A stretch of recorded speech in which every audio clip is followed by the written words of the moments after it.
Good morning, students. Good morning to all.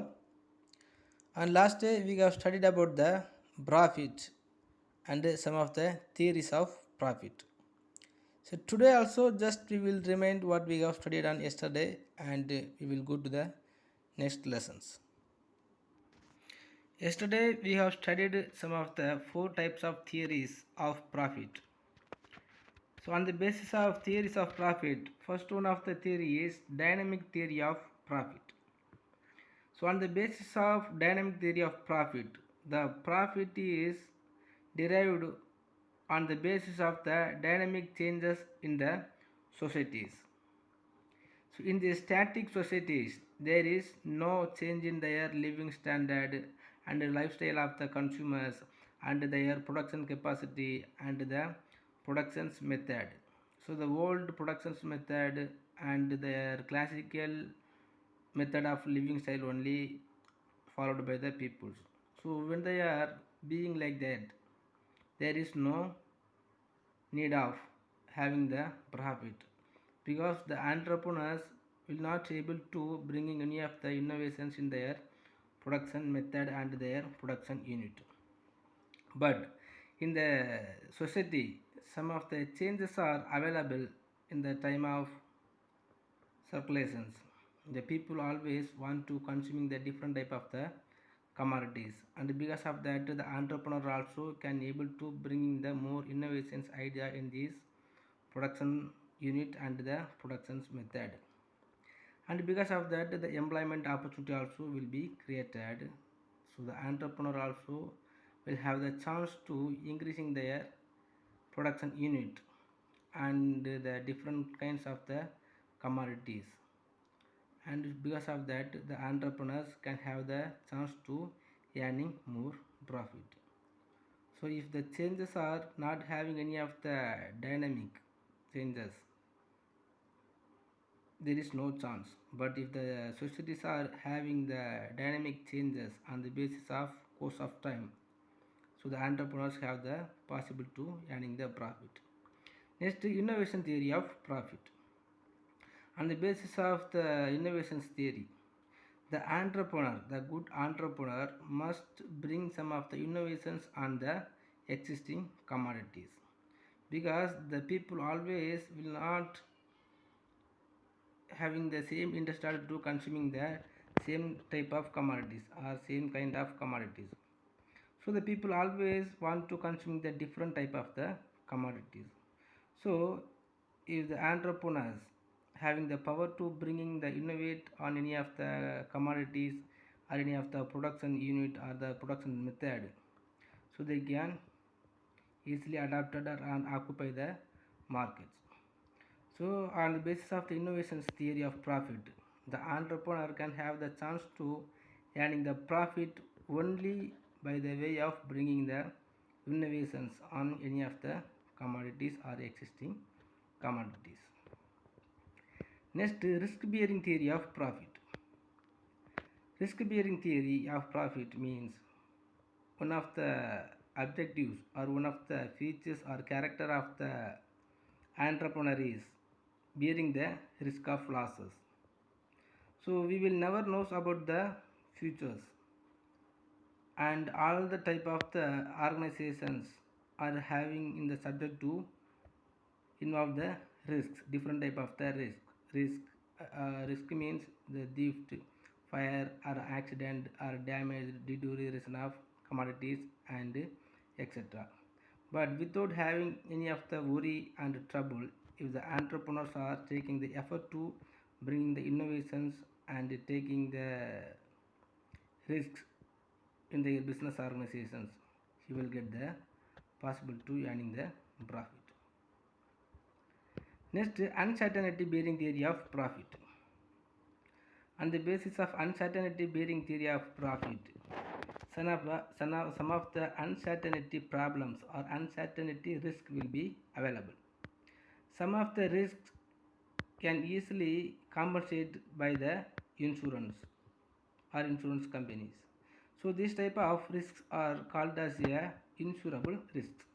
But some of the risks are unable to compensate by any of the insurance companies. some of the natural disasters and the public policies and the government policies also called as a insurable risks. But even though the entrepreneurs are taking the risks, are bearing the capacity to overcome the insurable risks, he can possible to earning the more profit.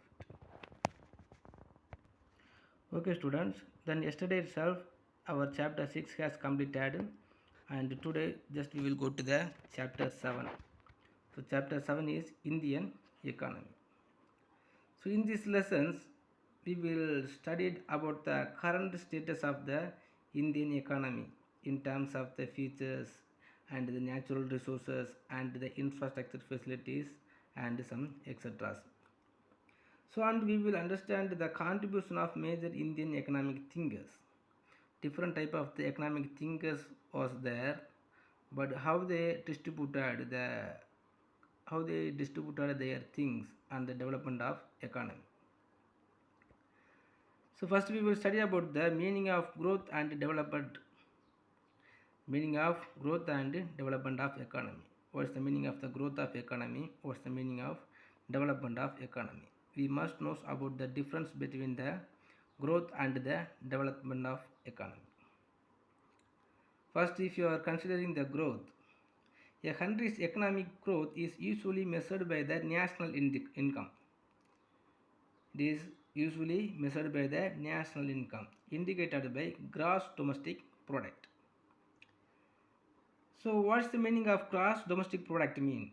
The gross domestic product is the total monetary value of the goods and services produced by that country over a specific period of time.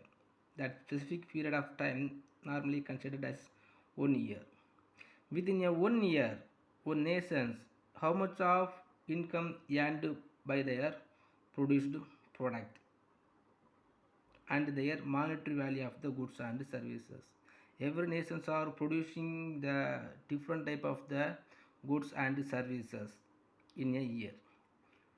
But in a year, how one nations or how much the value of one nations are there is considered as a growth.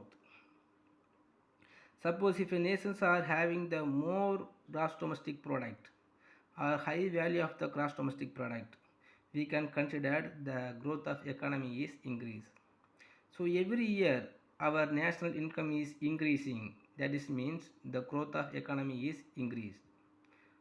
Our economy is growing every year. Next, the development. The level of economic development is indicated not just by the gross domestic product, but by an increase in citizens' quality of life or well-being.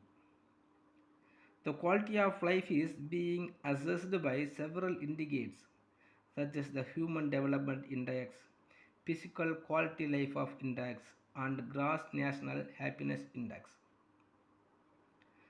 So along with the growth of the country, one nations must have increased their quality or the life of the citizens. So along with the growth of the nations must has increase in citizens quality of life or well-being. Even some of the nations are earning more gross domestic product or more national income. Their peoples are being as a poor or in a poverty. So along with the growth of nations, one of the nation's citizens are having the high quality life or the well-being. It is considered as the development. Then you can say what is the meaning of quality of life. How can we measuring the quality of life? For calculating the quality of life, several type of the index are there. So the human development index. So the development index is one of the index number measured by the numerical or the statistical method. So if a nation's human development index and the physical quality of life index and the national happiness index are highly, we can say the nations are having the growth with development. So all the nations must be want to have the growth with development. So without development, if you are growing every year, it is not much better. Simply, if you want to understand the growth and development, so every year, if you are growing in your physically, that is called maybe growth. But whenever you are growing per every year, and the way along with your physical growing, if your attitude, if your education, if your mentality and attitude, everything is increased, that is called growth with development. So on the basis of the level of economic development, nations are classified as a developed nations and developing nations and underdeveloped nations. So what are the indicators are there in these developed nations means? In these developed nations, the industrial sector or the industrialized peoples are industrialized or will be very efficiently. On the other hand, the countries which have not fully utilized their resources like land, mines, workers, etc. One of the developed nations always using their all type of the resources, the happiness resources and the workers and all the factor of productions also used by optimum. Example for some of the underdeveloped countries are Sub-Saharan Africa, Bangladesh, Myanmar, Pakistan, Indonesia, etc. also considered as a underdeveloped countries. So the features of underdeveloped countries is always involved in these primary sectors and there is absence of industrializations and the living standard of the peoples also very low. So we can easily understand the difference between the developed nations and the developing nations. The next we will study about the features of Indian economy. So Indian economy is the seventh largest economy of the world. When we are comparing with the world other nations, so India economy is in the seventh largest economy. So and not only that, the India is being on one of the top listed countries. So in terms of industrializations and economic growth, India holds a robust position with an average growth rate of 70% in this world economy. So even though the rate of growth has been sustainable and comparatively stable, there are still signs of backwardness. But when we are talking about the features of Indian economy or the growth of Indian economy, we have the sustainable and comparatively stable growth rate. But even though we have in the backwardness of our economy. So the diametrically opposite features of Indian economy are discussed about the below. First one is the India has a mixed economy. If you are studying the features of Indian economy, some of the features are there. So first one is India has a mixed economy. So the Indian economy is a typical example of mixed economy. For the best example of mixed economy, we will say India. So if mixed economy mean the private sector and the public sector also existing together. So our Indian economy also depending upon the both private and public sector. So normally nowadays most of the sectors also occupied by the privates except some of the dominant positions. So this means both private and public sector coexist and function smoothly. On one side, some of the fundamental and heavy industrial units are being operated under the public sector. Due to the liberalization of the economy, the private sector has gained importance. This makes it a perfect model for public-private partnership. Next, agricultural plays a key role in India. Agricultural plays a key role.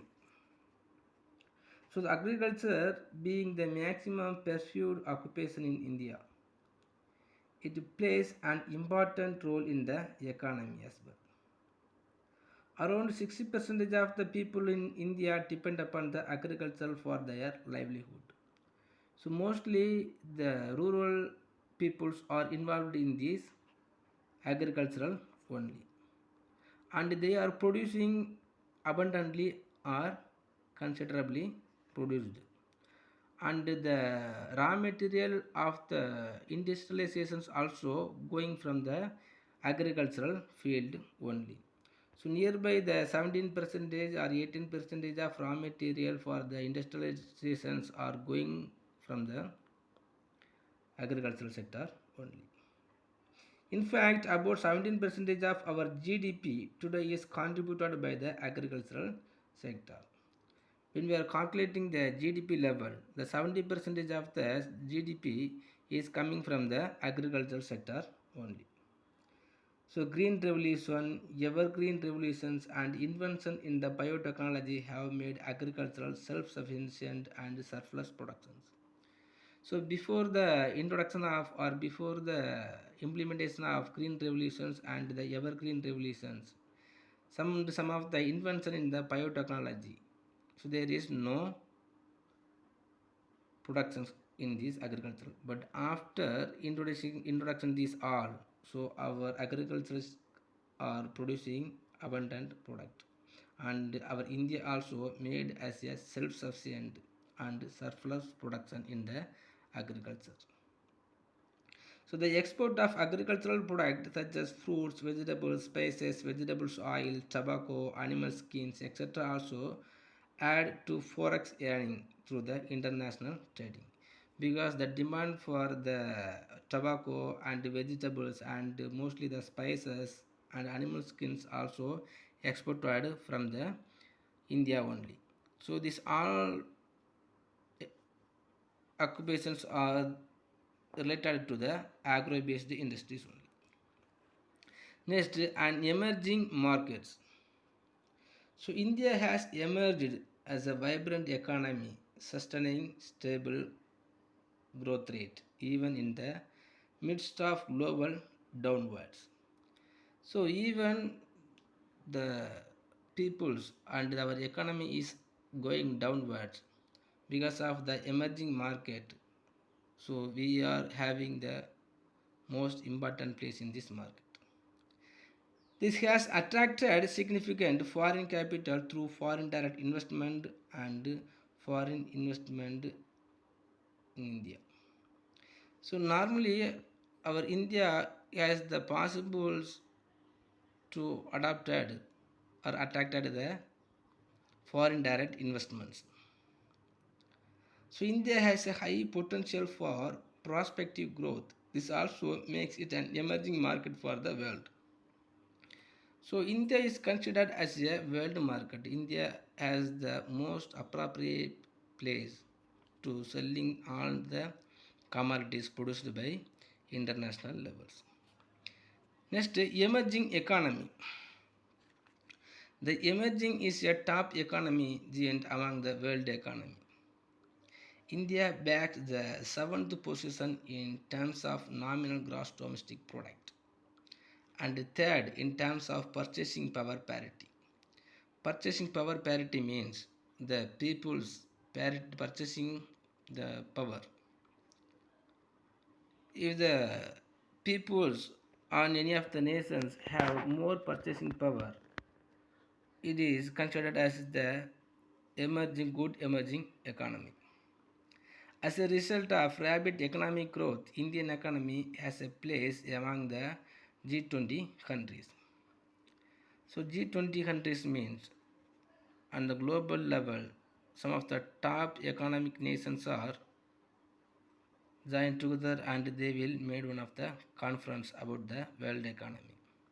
So because of the high Indian economy growth, so India also got one of the place in G20 countries. Next, fast growing economy. So India's economy is well known for high and sustained growth. So if we are made, then made a growth is not is very easy, and it is not is also difficult. But if you are maintaining the sustainable growth is some difficult. But in Indian economy is well known as for a sustained growth.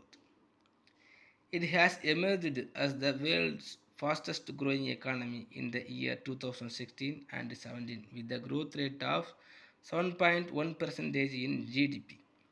So next to People's Republic of China. So after the next place of China, the India only has the good position in fast growing economy. Next, large domestic consumption. So with the faster growth rate in the economy, the standard of living has improved a lot. So this is turn has resulted in rapid increase in domestic consumption in the country. So the domestic consumption is increased only by the living standard of the people. Otherwise, the living standard of the people only can increase by the way of increasing the market of the domestic countries. But when it is possible, mean the large domestic consumptions will be increased only by the high demanded product, or sorry, the standard of living has considerably improved and lifestyle has changed. Next, fast growing service sector. So the service sector, so we have three sectors: primary sector, industrial sector and the service sectors. But the service sector contributes a lion's share of the gross domestic product in India. There has been a high rise growth in the technical sectors like information technology and the business process outsourcing, etc.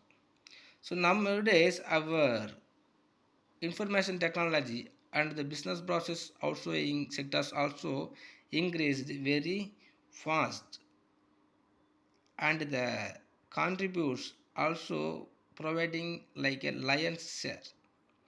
These sectors have contributed to the growth of the economy. These emerging service sectors have helped the country go global and helped in spreading its branches around the world. Next, rapid growth of urban areas. So urbanization is a key ingredient of the growth of any economy, because normally the human resource is very much important to increasing the supply of commodity and the production process. But most of the peoples are coming from the rural to urbanizations. It will also increasing the production capacity and the productivity power of the workers. There has been a rapid growth of urban areas in India after independence. So improved connectivity in transport and communications, educations and health have speed up the space of urbanizations. So how the urbanization was increased means by the way of increasing the connectivity in transport and communications and educations. Now most of the rural peoples or the students of rural people also coming to the urbanizations, and they can have the more education facilities and educational knowledge, and the transport also will have more abundant and the high facility transport. So because of that the rapid growth of urban areas also increase. Next, stable macro economy. The Indian economy has been projected and considered as one of the most stable economies of the world. The current year's economic survey represents the Indian economy to be a haven of macroeconomic stability, resilience, and optimism. So, our economic policies implemented by the governments as the role model of other developing countries.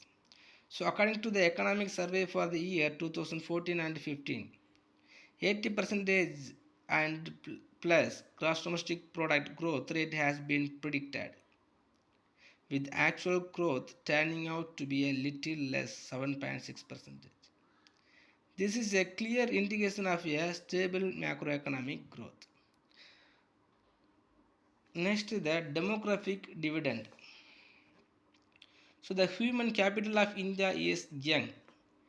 This means that India is a proud owner of the maximum percentage of youth. The young population is not only motivated but skilled and trained enough to maximize the growth. Thus, human capital plays a key role in maximizing the growth prospects in the country. Also, this has invited foreign investment to the country and outsourcing opportunities. So, when we are comparing to the other nations, the resources of the young peoples are very high in India, and because of that only the foreign direct investments are increasing, and not only the number of youngers are increased, but the increased number of youngers also have the powers and they are motivated and skilled and trained enough to maximize the growth. Okay students, today I think it's enough. So we have the 10 features of Indian economy. If you have any doubt, please ask me and just to take the features of Indian economy as your study portions. Thank you.